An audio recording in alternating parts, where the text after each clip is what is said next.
নমস্কার দর্শক বন্ধুরা, আজ আমি আপনাদের বন্ধু এ ওয়ান্ডারার আরও একটি ভিডিও বাংলায় উপস্থাপন করতে চলেছি। আজ আমরা এসেছি বিশ্বকবি রবীন্দ্রনাথ ঠাকুরের কলকাতার বাসভবন, যেটি জোড়াসাঁকো ঠাকুরবাড়ি নামে পরিচিত, সেই বাড়িটি ঘুরে দেখতে। আমরা এখানে এসেছি গিরিশ পার্ক মেট্রো স্টেশন হয়ে। আপনারা গিরিশ পার্ক বা এমজি রোড যে কোনো একটি মেট্রো স্টেশন থেকে হাঁটা পথে 10 মিনিটের রাস্তা অতিক্রম করে এই বাড়িতে পৌঁছতে পারেন, অথবা বাই রোড আসতে চাইলে জি সেন্টার মল বা জোড়াসাঁকো ঠাকুরবাড়ির মেইন গেট পর্যন্ত আপনারা পৌঁছে যেতে পারবেন। এখন যে রাস্তাটি দেখছেন, এই রাস্তাটা দিয়ে বেশ কিছু পথ সোজা হেঁটে যাওয়ার পরে আমাদের ডান দিকে টার্ন নিতে হবে। তারপর আমরা জোড়াসাঁকোর মূল প্রবেশদ্বারে পৌঁছব।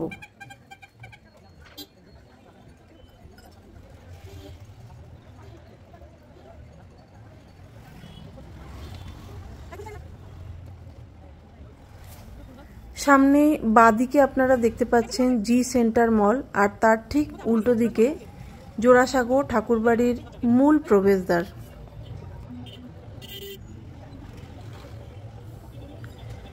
(1784 খ্রিস্টাব্দে নীলমণি ঠাকুর জোড়াসাঁকোয় এই বাড়িটি নির্মাণ করেছিলেন। 1861 খ্রিস্টাব্দে এই বাড়িতেই বিশ্বকবি রবীন্দ্রনাথ ঠাকুর জন্মগ্রহণ করেন। পরবর্তীকালে রবীন্দ্রনাথের মৃত্যুর পর 1961 খ্রিস্টাব্দের 8ই মে ভারতের তৎকালীন প্রধানমন্ত্রী জওয়াহরলাল নেহেরু এই বাড়িতে রবীন্দ্রভারতী মিউজিয়াম প্রতিষ্ঠা করেন। জোড়াসাঁকো ঠাকুরবাড়িটি বর্তমানে রবীন্দ্রভারতী ইউনিভার্সিটি ক্যাম্পাসের অন্তর্গত। কথা বলতে বলতে আমরা এসে পৌঁছেছি জোড়াসাঁকো ঠাকুরবাড়ির মেন প্রবেশদ্বারে। ডান দিকে যে টিকিট কাউন্টারটি দেখতে পাচ্ছেন, সেখান থেকে টিকিট সংগ্রহ করে আমরা বাড়িটি ঘুরে দেখতে পারব। জোড়াসাঁকো ঠাকুরবাড়ি এবং মিউজিয়াম ঘুরে দেখার জন্য আপনাকে 150 টাকা করে মাথাপিছু টিকিট সংগ্রহ করতে হবে, এবং স্টিল ফটোগ্রাফির জন্য আপনাকে প্রতি ক্যামেরা পিছু 50 টাকার কুপন সংগ্রহ করতে হবে। কুপনটি খানিকটা সামনে এগিয়ে গিয়ে বাঁদিকে একটি অফিস ঘর আছে, সেখান থেকে আপনি সংগ্রহ করতে পারেন। ভিডিওগ্রাফি এখানে অ্যালাউড নয়। আমাদের হাতে চলে এসেছে 150 টাকার টিকিট এবং 50 টাকার ক্যামেরার জন্য কুপন। আরও 50 টাকার একটি টিকিট আমাদের সংগ্রহ করতে হবে লাইট অ্যান্ড সাউন্ড শো দেখার জন্য। আমরা এই ভিডিওর শেষে লাইট অ্যান্ড সাউন্ড শো আপনাদের দেখাবো, দেখতে থাকুন বন্ধুরা।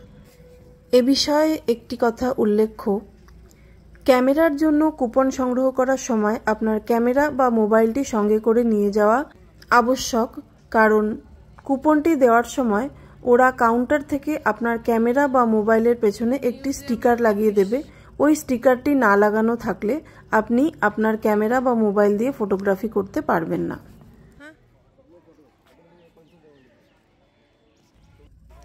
সন্ধে 6টা থেকে ডান দিকের এই বাগান প্রাঙ্গণে লাইট অ্যান্ড সাউন্ড শো এর ব্যবস্থা করা হয়েছে, যার বর্তমান টিকিট মূল্য 50 টাকা এবং যার ডিউরেশন 40 মিনিট। সময় বিশেষে এর ডিউরেশন এবং টিকিটের মূল্য পরিবর্তিত হয়। এখন আমরা জোড়াসাঁকো ঠাকুরবাড়ির চাতাল প্রাঙ্গণটি ঘুরে দেখব। তারপর বাঁদিকে যে মেন মিউজিয়ামটি আছে তার ভেতরে প্রবেশ করব। এ প্রসঙ্গে বলে রাখি, মিউজিয়ামের ভেতরে স্টিল ফটোগ্রাফি বা ভিডিওগ্রাফি কোনোটি অ্যালাউড নয়। আপনি ক্যামেরা অন করে মিউজিয়ামের ভেতরে প্রবেশ করতে পারবেন না। ক্যামেরার জন্য যে 50 টাকার কুপনটি আপনি কেটেছেন, সেটি শুধুমাত্র এই বাড়ি প্রাঙ্গণ, চাতাল ইত্যাদি ক্ষেত্রের ছবি তোলার জন্য। মিউজিয়ামের ভেতরে কোনো রকম কোনো ফটোগ্রাফি অ্যালাউড নয়। লুকিয়ে ফটোগ্রাফি করা দণ্ডনীয় অপরাধ।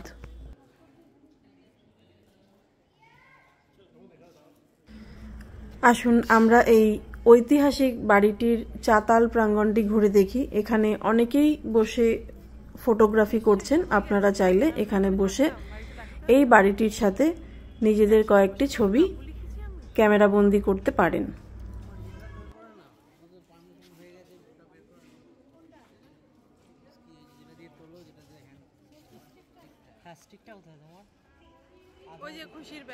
চাতাল প্রাঙ্গণটি ঘুরে দেখার পরে এখন আমরা মেইন মিউজিয়ামে প্রবেশ করব, যেখানে ফটোগ্রাফি অ্যালাউড নয়, সেহেতু আমি কোনো ভিডিও আপনাদের দেখাতে পারবো না। ইন্টারনেট থেকে নেওয়া কয়েকটি ছবি আমি ভিডিও শেষে অ্যাড করে দিয়েছি, যেটি দেখে আপনারা মিউজিয়ামের ভেতরে কি আছে তা বুঝতে পারবেন। ভিডিওটির শেষে আমি আপনাদের বলে দেব মিউজিয়ামের ভেতরে আমরা কি দেখলাম। এখন আপাতত আমরা দেখে নেব লাইট অ্যান্ড সাউন্ড শোয়ের ভিডিও। মিউজিয়ামে প্রবেশ করার আগে আপনাদের জুতো বাইরে খুলে প্রবেশ করতে হবে। রাজনারায়ণ বসুর প্রেরণায় নবগোপাল মিত্রের উদ্যমে এবং ঠাকুরবাড়ির প্রত্যক্ষ পৃষ্ঠপোষকতায় শুরু হলো হিন্দু মেলা।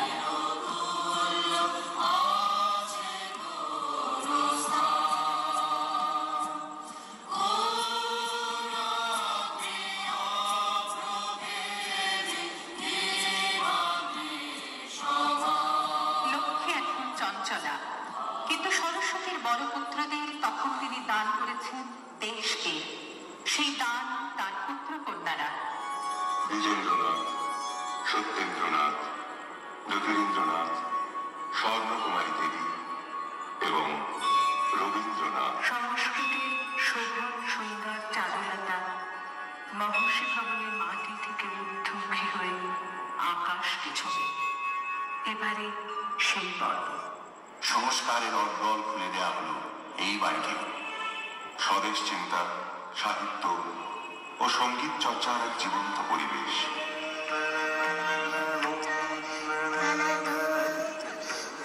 যদু ভট্টের কাছে গান শিখছেন বালক রবীন্দ্রনাথ।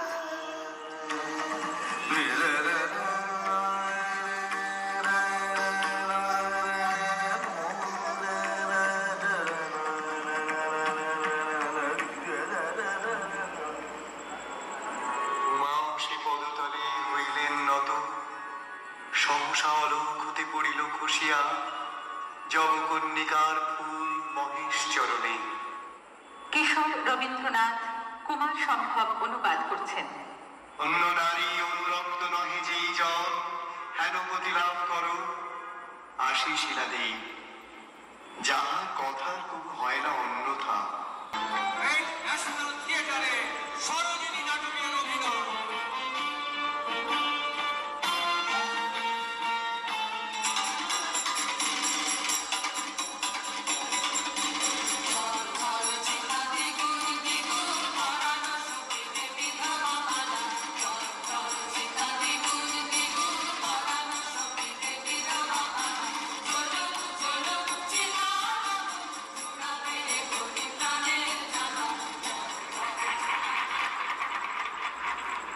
জ্ঞানাঙ্কুর আর্যদর্শন তত্ত্ববোধিনী বঙ্গদর্শনের পর রবীন্দ্রনাথের আত্মপ্রকাশের স্থায়ী আশ্রয় হল ভারতী পত্রিকা।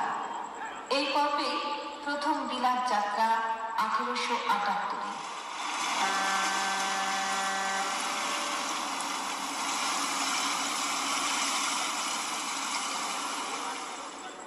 ফিরে এসে এই ঠাকুরবাড়ির ছাদে বাল্মীকি প্রতিভার অভিনয়।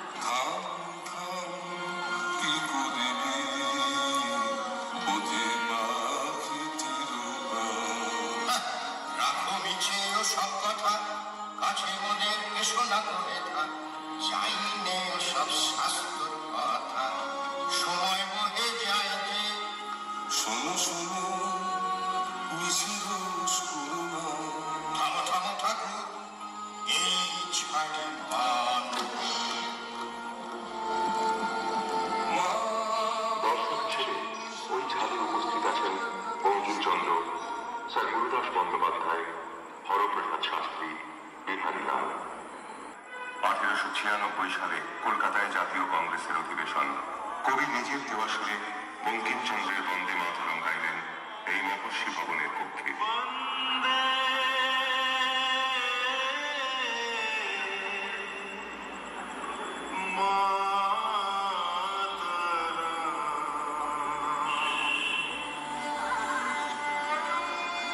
শতাব্দীর ক্রান্তিকাল, বঙ্গভঙ্গের বিপুল উন্মাদনায় স্বদেশের আহ্বান।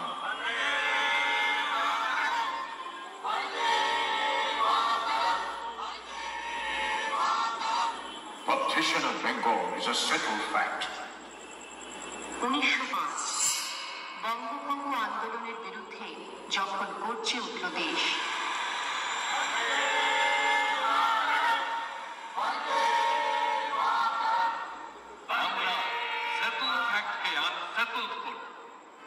সেদিন এই বাড়ি থেকেই রবীন্দ্রনাথের নেতৃত্বে রাখি বন্ধন উৎসবের শোভাযাত্রা।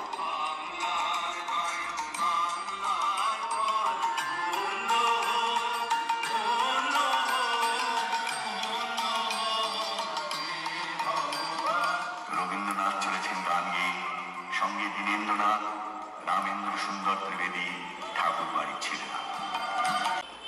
ঊনবিংশ শতাব্দী ও বিংশ শতাব্দীর সূচনায় নানা বিচিত্র ঘটনা ঘটেছে রবীন্দ্র জীবনে। একদিকে পর পর ব্যক্তিগত সুখের আঘাত, আবার আর একদিকে নিজের সৃষ্টির বাঁধ ভাঙা স্রোত। 1902 শেষ নিঃশ্বাস ত্যাগ করলেন কবি পত্নী মৃণালিনী দেবী।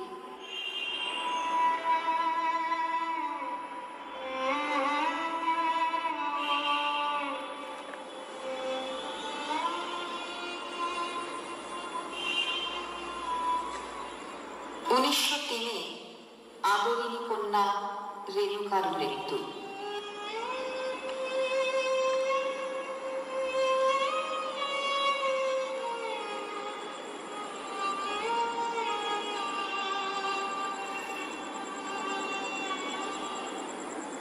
1905 মহর্ষি ভবনের প্রাণ পুরুষ দেবেন্দ্রনাথের প্রয়াণ।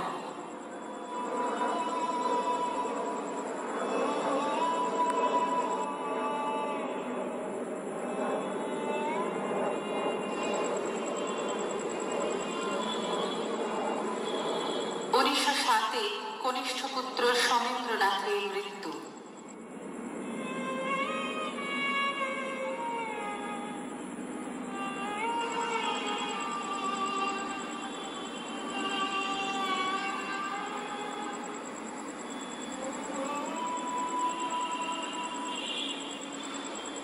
রবীন্দ্রনাথ এখন শান্তিনিকেতন বিদ্যালয়কে বিশ্বভারতীতে রূপান্তরের সাধনায় নিমগ্ন। 1913 রবীন্দ্রনাথ নোবেল পুরস্কার পেলেন। এশিয়ার প্রথম ব্যক্তি যিনি এই সম্মানের অধিকারী হলেন। কবির বিশ্বজয়ের সূচনা হল। নোবেল পুরস্কারের সমস্ত টাকা এবং তার গ্রন্থসত্ত্ব তিনি দান করলেন বিশ্বভারতী প্রতিষ্ঠার জন্য। 1915 সম্মানের রাজার কাছ থেকে ব্রিটিশ সরকার নাইট উপাধিতে ভূষিত করলেন।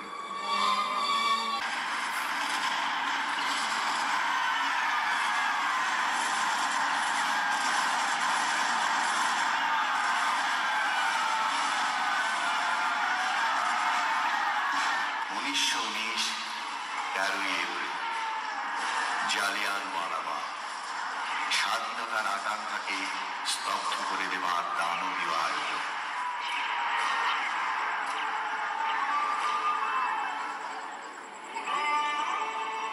মনুষ্যত্বের এই চরম অবমাননায় তপ্ত হয়ে গেলেন কবি।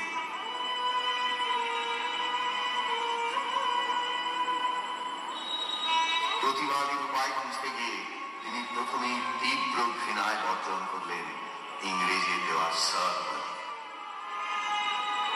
বারবার রাষ্ট্রনায়করা ছুটে এসেছেন কবির কাছে পরামর্শের জন্য।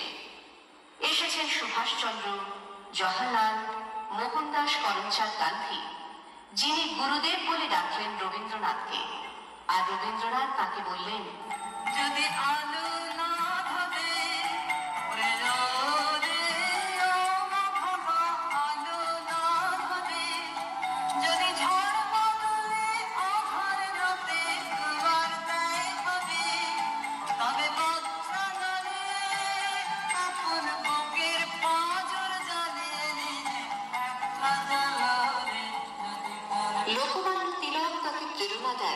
ভারতের দূত হয়ে বিদেশে যেতে। ভারতের কথা শোনালেন পৃথিবীকে, আর পৃথিবীর মানুষের নানা কীর্তি ও ধ্বংস দুই দেখলেন। প্রধানত মানুষের বিপুল উত্থান ও জয়যাত্রাও প্রত্যক্ষ করলেন। 1931 কবি চলেছেন গড়ের মাঠে মনুমেন্টের পাদদেশে বিরাট জনসভায় হিজলি ও চট্টগ্রামে নৃশংস ঘটনাবলীর প্রতিবাদ জানাতে। ব্রিটিশ শাসন যখন জনমতকে উপেক্ষা করে অনায়াসে বিভীষিকার বিস্তার করেছে, তখন তাদের রাষ্ট্রবিধির ভিত্তি জীর্ণ হয়ে গেছে।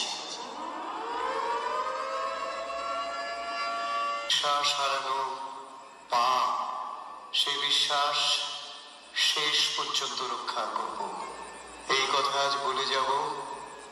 প্রবল প্রতাপশালীর ক্ষমতা, মদমত্ততা, আত্মম্ভরিতা যে নিরাপদ নয়, তারই প্রমাণ হবার দিন আজ সম্মুখে উপস্থিত হয়েছে। 1941 7ই আগস্ট, 22শে শ্রাবণ 1348।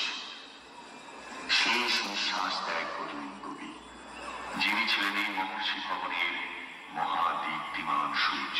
একটি মহাজীবন আমাদের দিয়ে গেল এক দীপ্যমান উত্তরাধিকার। সমকালের মহানবী যাত্রা স্থান পেল চিরকালের মানব ইতিহাসে।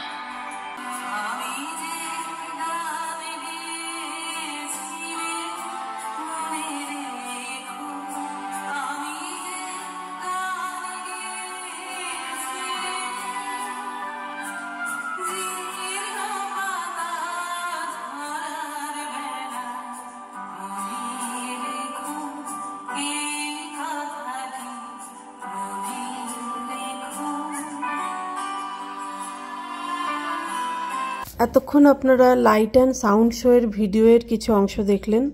এখন যে ছবিগুলি দেখছেন সেগুলি ইন্টারনেট থেকে প্রাপ্ত এই মিউজিয়ামের কয়েকটি ছবি। এই মিউজিয়ামের প্রতিটি ঘরে রবীন্দ্রনাথের জীবনের বিভিন্ন সময়ের বিভিন্ন কাহিনী তুলে ধরা হয়েছে। রবীন্দ্রনাথের দেশে বিদেশের বিভিন্ন কাহিনী প্রত্যেকটি ঘরে বর্ণনা করা হয়েছে। আশা করি আজকের ভিডিওটি আপনাদের ভালো লেগেছে। যদি ভালো লেগে থাকে বন্ধুরা, আমার এই ভিডিওটিকে লাইক করবেন, পরিচিতদের সাথে শেয়ার করবেন, এবং যদি এখনও আপনারা আমার চ্যানেলটি সাবস্ক্রাইব না করে থাকেন তাহলে সাবস্ক্রাইব করে নেবেন। নিজেদের খেয়াল রাখবেন বন্ধুরা, আর আমার পরবর্তী ভিডিওর জন্য অপেক্ষা করবেন। ধন্যবাদ।